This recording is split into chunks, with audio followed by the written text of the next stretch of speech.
Hey everybody, it's Jason with Parallel Reality coming back with you here today with an article from the American Spectator dated July 6th. And this is something that I've kind of wanted to go over for a while here, and it's just how people on the left tend to use words that don't mean what they say that they mean. Specifically, when you hear people on the left, especially, the actual like Democrats in Congress say the word democracy, they don't really mean that because everything that they want is anti-democracy at this point. So this article kind of sums up everything pretty well. So let's go over it. So the article is titled Democrats' Insidious Assault on Our Democracy. The subheading says the victim of their sleight of hand, unfortunately and ironically, is actual American democracy itself. That is correct. So, article says at least as far back as the inauguration of President Donald Trump in January 2017 and the Women's March that followed the next day, Democrats and left-wing activists have invariably complained about the imminent perils threatening our democracy. Time and again, Democrats have depicted virtually any action they do not approve of, from uncouth Trump tweets to state-level GOP-led election integrity initiatives to standard originalist Supreme Court picks, as ushering in proto-authoritarianism or democratic backsliding, to use the corporate media's favorite term of art. So, yeah, I would go ahead and say that this article probably came about because of the Supreme Court's big wins for conservatism the last few weeks. So, as soon as they happened, of course, the left was coming out being like, this is not a legitimate court. And, of course, it's just only never legitimate when they make decisions the left doesn't like. It's perfectly fine when they make decisions they do like. And as I've always said, it can only be one or the other all the time. It's either legitimate forever or it's illegitimate forever. It can't just be illegitimate when you just don't like what they did. Okay, that makes you sound stupid. So that's why I think this article came up. So let's just keep going with it and see what else we got. It says, taken at their word, Democrats and left-wing activists stipulated concerns about our democracy, which proliferated, I know that word, in particular after the January 6, 2021 Jamboree at the U.S. Capitol. I never heard it referred to that before. Said would suggest a heightened concern with popular sovereignty and self-determination and an acute opposition to consolidated governmental or corporate power. But Democrats and left-wing activists should not be taken at their word.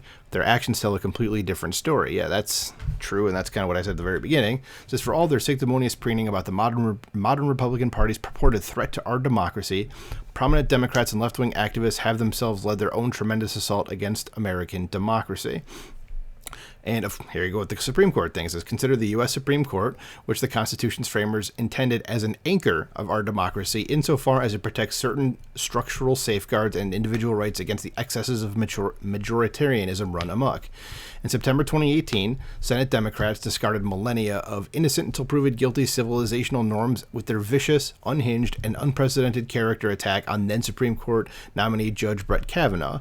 That weeks-long Democratic disinformation campaign, meant to mark a soon-to-be Supreme Court justice with a permanent scarlet letter as a grapist, without the G, culminated with grassroots progressives quite literally banging on the door as Kavanaugh took his ultimate oath of office inside.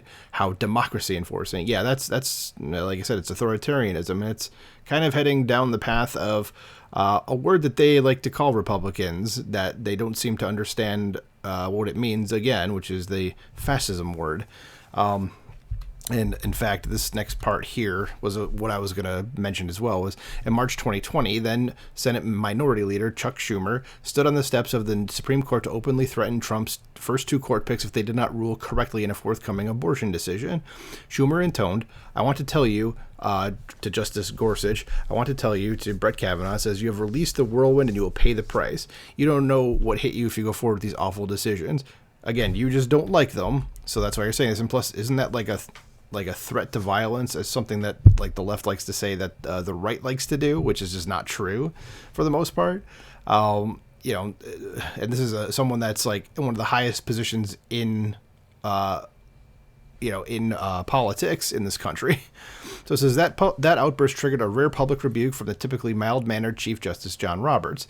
And he said, threatening statements of this sort from the highest levels of government are not only inappropriate, they are dangerous. Later that same year, Trump's nomination of Judge Amy Coney Barrett to replace Justice Ruth Bader Ginsburg on the High Court elicited nonstop hysterical comparisons of and risible public demonstrations about the Handmaid's Tale dystopia that would come if Barrett's nomination succeeded. Because these people are nuts, and yeah, I remember seeing that too. There's a May 2nd, 2022, in an unfathomable and unprecedented breach of democratic norms, a draft of the forthcoming abortion decision in Dobbs versus Jackson Women's Health Organization was leaked to Politico. Curiously, the leaker has never been found, or at least publicly identified, but the evidence and basic incentive structure overwhelmingly point to a clerk for a liberal justice, or perhaps even one of the liberal justices, him or herself. Following the leak, and an action the leakers surely would have reasonably anticipated and perhaps even desired, a deranged pro-abortion California leftist named Nicholas Roski flew to the nation's capital with a plan to assassinate Kavanaugh, and Roski thankfully aborted his scheme at the last minute. I think, wasn't that his sister or something called the police, and they ended up getting the guy before he did it, but also I think he did also have a change of heart, but I think also it had his sister also was called and something like that. She made a police report about it, and they found him too. So it was kind of both things. What else was I gonna say on this? Oh yeah, it's amazing that they can't find who made this leak, but in terms of January 6th, they can find someone who was basically picking their nose, standing in a crowd, and that's all they were doing, and it's a super fuzzy image, but they could find that person, but can't nail down this person. It's who brought the cocaine into the White House sort of thing. It's well, I saw a funny a tweet the other day. I think it was from a man named Noah Pollock, who I don't follow, but there's you definitely can. He said something to the effect of it's as if the Hamburglar lived in the White House and all the hamburgers were gone, and the Secret Service was we don't know what happened to all those hamburgers. So they can't find stuff like that, but they can find, again, very grainy images of someone picking their nose on January 6th. Okay, yeah, sure. So let's keep going with the article. It says, while Roski was the only confirmed assassination attempt of that stressful post-Dobbs leak, pre-Dobbs decision period, countless other leftists protested outside the right-leaning justices' private homes, which is illegal, as in Virginia and Maryland, and attempted to intimidate them to change their votes in Dobbs in flagrant violation, here it is, of 18 U.S. Code Section 1507. To the surprise of no one, Attorney General Merrick Garland never brought any charges. Yeah, that was something that they were saying right off the bat was illegal to do, and that's an intimidation thing, like it says here. You're not allowed to do that, and if Merrick Garland had any balls, he would have actually done that, but he's a partisan actor completely, and he's just not going to do anything like that. He's garbage, and let's vote Biden out. That way we can get him out of office too, or impeach him, because I think at this point we know that he lied to Congress about some things. So it says, more recently, in the aftermath of the just completed Supreme Court term, many notable Democrats have resuscitated the threat of court packing, which is the only threat they really have, so which had momentarily died down following the ambiguous conclusions and recommendations of President Joe Biden's Presidential Commission on the Supreme Court of the United States, which disbanded on December 8th of 2021. I forgot that was a thing, but yeah, I remember hearing about that. So, and then in parentheses it says, it is curious that Democrats have chosen to do this now, even as this term had fewer 6-3 ideological splits than the prior term, and even as the two justices who found themselves in the court majority least frequently this term were the two most consistent conservatives. That was Justices Samuel Alito and Clarence Thomas. And Clarence Thomas should, can we make him just the only judge on the court, please? So there are few threats as vehemently anti-democratic as that of packing the Supreme Court.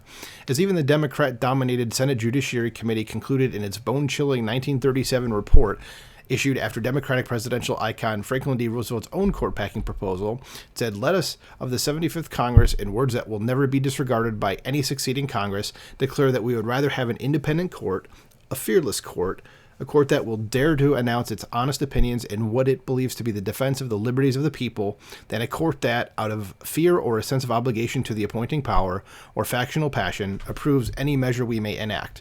We are not the judges of the judges. We are not above the Constitution. That was the correct decision to make. Let's consider also the extraordinary preliminary injunction granted earlier this week by Judge Terry Doughty in the case of Missouri versus Biden, which pertains to what this column has previously referred to as the Biden regime's intentional collapse of the public-private distinction. In a whirlwind 155-page ruling, Doughty validated the plaintiff's complaints that the Biden administration eroded the First Amendment by dictating that social media companies censor specific users, accounts, and posts to tamp down on COVID-19 disinformation and misinformation. In Doughty's own words, that should terrify anyone even remotely concerned about the actual state of American democracy. The United States government seems to have assumed a role similar to an Orwellian ministry of truth. Yikes. So yeah, the government was trying to censor you. And oh, by the way, they're appealing this decision, which means they're still trying to censor you. They're trying to say that that's something they should be allowed to do. I don't know what the punishment should be for the government doing that, but there should be some severe punishment. Like you're not allowed to do this, you morons. It says, but the Biden regime disagrees. It says, indeed, the administration has already appealed the grant of the preliminary injunction to the U.S. Court of Appeals for the Fifth Circuit. We should not mince words here. The Biden Department of Justice is appealing to the Fifth Circuit for the right to jawbone putatively private companies into censoring disfavored online speech when it comes to certain sensitive subjects that implicate regime priorities. That is simply astonishing. So much for our democracy. The left would prefer that the public and private merge together to squash all those who dissent from regime orthodoxy. Well, there is a word for that, people. As in Political Science 101 class, most freshmen learn that this is a trademark trait not of democracy, but of fascism.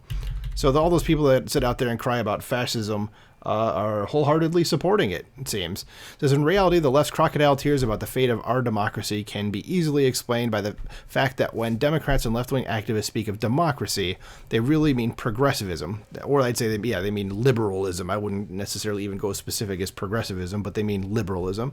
It says it's quite a sleight of hand. The victim of that sleight of hand, unfortunately and ironically, is actual American democracy itself. So what do you guys think about this? Do you think it's really the left and the Democrats that are being anti-democratic, and when they use the word democracy, that they don't really mean it? Because I certainly believe that. Let me know what you think in the comments below. Like, share, subscribe, and I'll talk to you soon. Bye.